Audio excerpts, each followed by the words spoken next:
and Career School, Playgroup onwards, providing modern education with values for decades. Admission open for all the classes in Misir Pokhara, Madwadi, Dasashamed branches in Varanasi.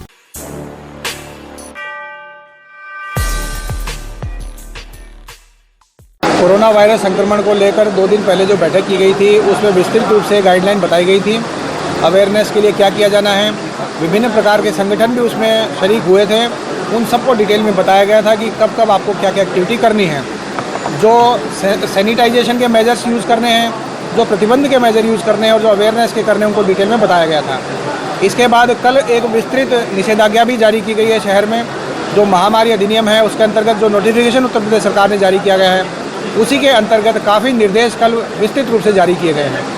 आज सारे शहर के लिए 10 टीमों का गठन किया गया है और जितना ग्रामीण क्षेत्र है 3 तहसीलों का, उनके लिए 7 टीमों का गठन किया गया है। इन 17 के 17 टीम्स में 5-5, 6-6 अधिकारी विभिन्न विभागों के रखे गए हैं। उन सब की आज ब्रीफिंग की गई है और पिछले 2 दिन में जो चीज़ें बताई गई थी वो सब आज विस्तृत निर्देश दिए गए हैं। इन्फोर्समेंट का जो कार्य है, अवेयरनेस का जो कार्य है और शहर की सफाई का जो कार्य है, वो इन टीम्स के माध्यम से ही सुपरवाइज़ किया जाएगा।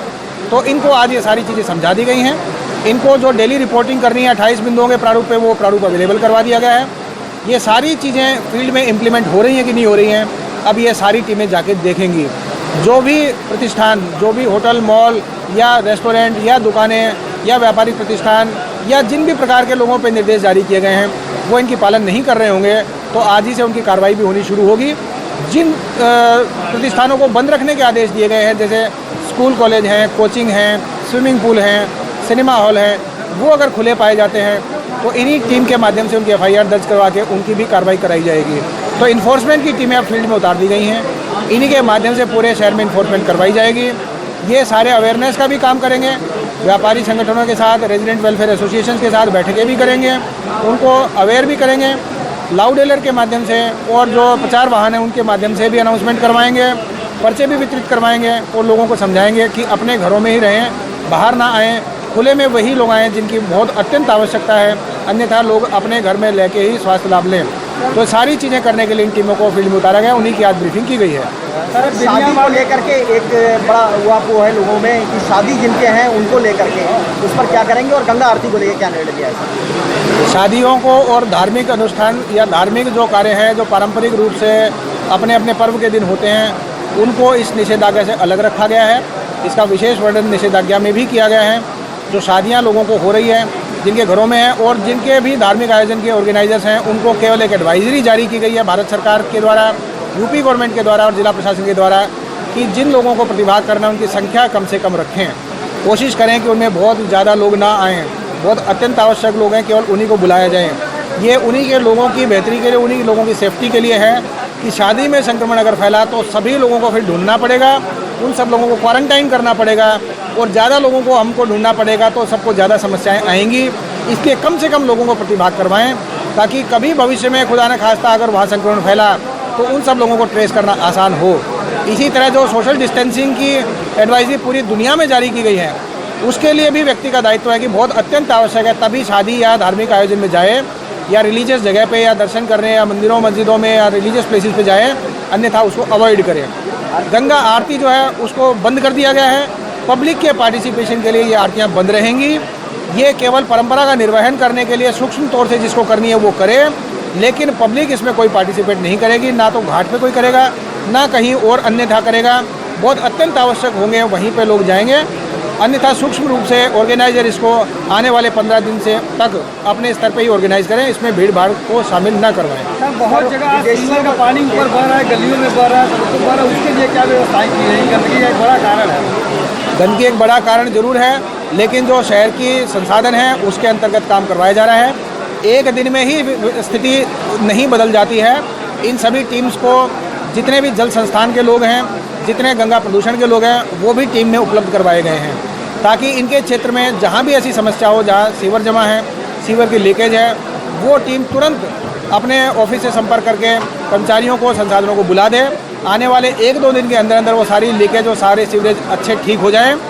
ये जितनी भी जगह हम ज़्यादा से ज़्यादा कवर कर सकते हैं 2 दिन में वो कवर करें।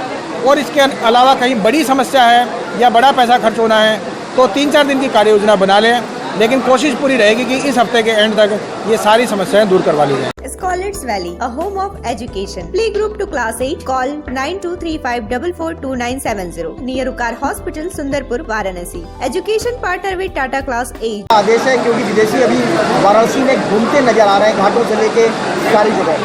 विदेशियों के लिए एडवाइजरी जारी की गई है। निषेधाज्ञा में भी प्रबंध कर दिया गया है कि जिस भी होटल, लॉज या जहाँ भी ये नागरिक रुके हुए हैं, चाहे पेइंग गेस्ट हो चाहे निजी घर हों, उनके भवन स्वामिकों की जिम्मेदारी होगी कि वे इन विदेशी नागरिकों तक निषेधाज्ञा की जानकारी पहुँचाएँ। कोई भी विदेशी नागरिक खुले में ना घूमे, इसके निर्देश जारी किए गए हैं। कोई भी धार्मिक स्थलों पर, कोई भी घाट पे, टूरिस्ट स्थलों पर भ्रमण ना करें। ये खुद के बचाव के लिए वहीं रहें जहाँ पे ये लोग रुके हुए हैं। बाहर केवल उसी कार्य के लिए जाएं जो अत्यंत आवश्यक है, जो बहुत इसेंशियल कमोडिटी इनको खरीदनी हो। पर्यटन के पर्पज़ से या किसी प्रकार के अन्य पर्पज़ से गलियों में ना घूमें। इनके खुद के बचाव के लिए भी आवश्यक है और शहर के लोगों के बचाव के लिए भी आवश्यक है। इनकी एडवाइजरी इन तक पहुँचाने का कार्य करा दिया जाए। होटल आदि है, इनकी चेकिंग आज से प्रारंभ करवा दी गई है।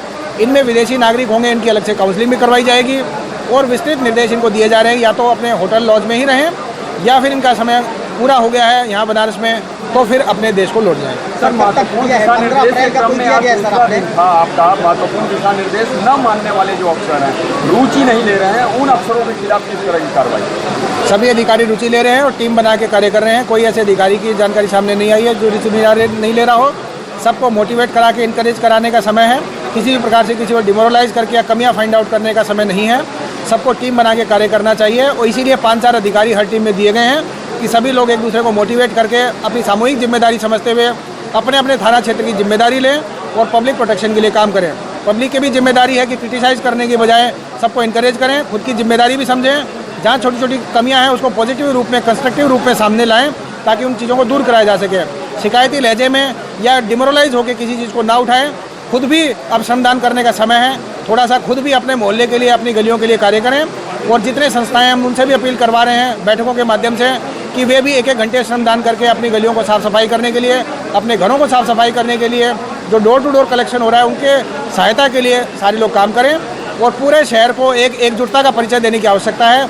इसमें कोई भी शिकायती लहजे की जगह कंस्ट्रक्टिव अप्रोच अपनाएं और एक टीम की तरह कार्य करें। फायर ब्रिगेड को किस तरह का दिशा निर्देश दिया है सर आपने? फायर ब्रिगेड के सारे संसाधन प्रयोग किए जा रहे हैं। हम लोगों को जो हाइपोक्लोराइड सोल्यूशन है, ब्लीचिंग सोल्यूशन है, सैनिटाइज करने वाला सोल्यूशन है, उनको स्प्रे करने के लिए छोटी फायर ब्रिगेड की गाड़ियाँ और जो मोटरसाइकिल माउंटेड फायर ब्रिगेड के दस्ते हैं उनका प्रयोग किया जा रहा है। कल भी इनके माध्यम से हम लोगों ने शहर में स्प्रे करवाए थे, आज भी दिन में स्प्रे करवाएंगे। घाटों पे या जो मार्केट बंद होने के बाद मार्केट प्लेसेस में स्प्रे हैं वो भी आज दिन में और रात को जारी रहेंगे।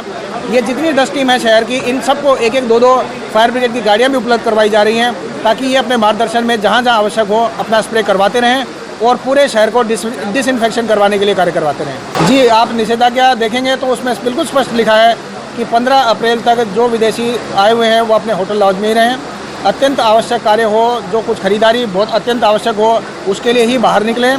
जो होटल और लॉज है उनके जो स्वामी हैं उनकी भी जिम्मेदारी है कि वो एडवाइजरी सभी जितने भी विदेशी लोग हैं उन तक पहुंचा दें, क्योंकि सारे टूरिस्ट स्थल बंद करने का निर्देश सरकारों के द्वारा दिया जा चुका है।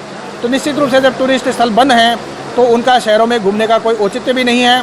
अननेसेसरी वो इन्फेक्शन को इन्वाइट करें या खुद इन्फेक्टेड हों तो बाकी लोगों को इन्फेक्ट करें, तो उससे बचने का साधारण से साधारण तरीका है कि अपने जहाँ पे रुके हुए वहीं पे रहें।